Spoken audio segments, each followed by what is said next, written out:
আমি তেওঁক ধিক্কাৰ জনাইছোঁ। এজন সাংসদ তেওঁ এনে এজন ব্যক্তি যিয়ে নেকি জনজাতিসকলৰ প্ৰাপ্য অধিকাৰ সাংবিধানিক অধিকাৰতো হিংসা কৰে। নমস্কাৰ সকলোলৈকে। আমাৰ আজি এই কাৰ্যসূচীটো হৈছে আমাৰ অল আছাম ট্ৰাইবেল সংঘৰ বিটিআৰ কোঅৰ্ডিনেশ্যন কমিটি। আমাৰ সংগঠনৰ যিটো নেকি দুখ, আমাৰ বেদনা, এইটো আমি প্ৰকাশ কৰিবৰ কাৰণে আমাৰ যিটো কলা পতাকা আমি লৈছোঁ আৰু সাংসদ দিলীপ শইকীয়াৰ বিৰুদ্ধে যিটো আমাৰ প্লেকাৰ্ড প্ৰদৰ্শন কৰা হৈছে। দিলীপ শইকীয়া জনজাতি বিৰোধী সাংসদ দিলীপ শইকীয়া কোকৰাঝাৰলৈ আহিছে। সি বাৰে বাৰে আহি আছে, বিটিআৰত আহি নিৰ্বাচনী প্ৰচাৰ চলাই আছে। আজি কোকৰাঝাৰ আৰু গোসাইগাঁও তেওঁ আহি নিৰ্বাচনী প্ৰচাৰ চলাইছে। আমি সংগঠনৰ সদস্যসকলে সমবেত হোৱাটো অলপ পলম হৈছে। আমি তীব্ৰ প্ৰতিবাদ কৰিলোঁ হয় তেওঁ অহাৰ আগতে।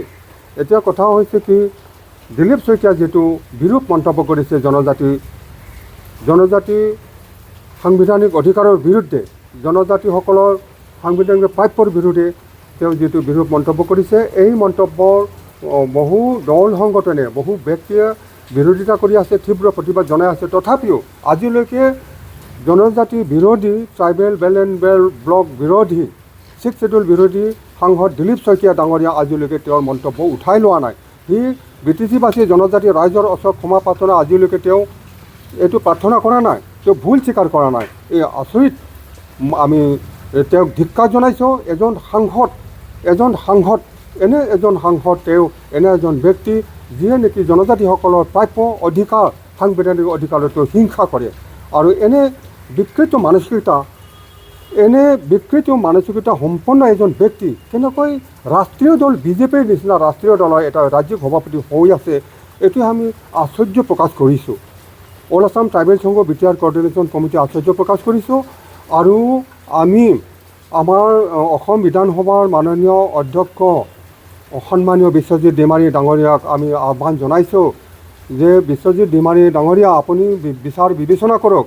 আপোনালোকৰ দলৰ সভাপতিয়ে আমাৰ যিটো অধিকাৰ, বহু ত্যাগৰ বিনিময়ত, বহু সংগ্ৰামৰ বিনিময়ত যিটো আমাৰ প্ৰাপ্য হৈছে 6th শিডিউল, এই 6th শিডিউলটো আপোনালোকৰ দলৰ সভাপতি সাংসদ দিলীপ শইকীয়া কাঢ়ি ল'ব বিচাৰিছে। আমাৰ অধিকাৰ, আমাৰ ট্ৰাইবেল বেল এণ্ড ব্লক, আমাৰ 6th শিডিউল কাঢ়ি ল'ব বিচাৰিছে তেওঁ।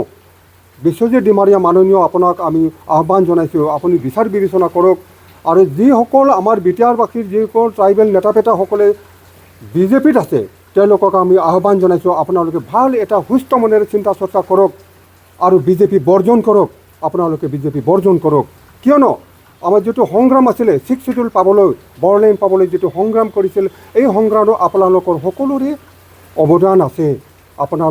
আপোনালোকে ত্যাগ কৰিছিলে, কিন্তু আপোনালোকৰ এই ত্যাগ, আমাৰ এই ত্যাগ সাংসদ দিলীপ শইকীয়াই অৱমানৰ কৰিছে।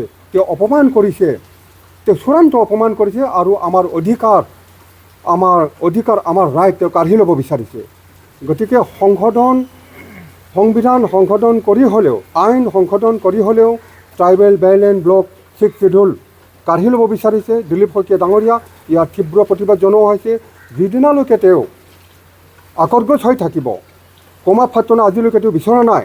তেওঁ যিটো নেকি মানসিকতা ট্ৰাইবেলৰ বিৰুদ্ধে, সেইটো জলপটকৈ প্ৰকাশ পাই আছে। তেওঁ এজন বিশ্বাসঘাতকতা কৰিছে আমাৰ লগত। আৰু ইয়াৰ বাবে আজি দিলীপ শইকীয়াই যিটো কোকৰাঝাৰলৈ আহিছে, নিৰ্বাচনী প্ৰচাৰ চলাইছে, ইয়াৰ আমি তীব্ৰ প্ৰতিবাদ জনাইছোঁ। বিটিআৰৰ যিকোনো ঠাইতে দিলীপ শইকীয়া নাযাওক কিয়, আমি প্ৰতিবাদ জনাম আৰু তেওঁ ৰাজহুৱাভাৱে ক্ষমা প্ৰাৰ্থনা নকৰালৈকে, নিবিচৰালৈকে আমাৰ প্ৰতিবাদী কাৰ্যসূচী চলাই থাকিব। বিটিআৰৰ সকলো জনজাতি ৰাইজক দিলীপ শইকীয়াৰ বিৰুদ্ধে বৰ্জন কৰিবলৈ, দিলীপ শইকীয়াক যিকোনো মেল মিটিঙত, যিকোনো কাৰ্যত তেওঁক বৰ্জন কৰিবলৈ আমি আহ্বান জনাইছোঁ।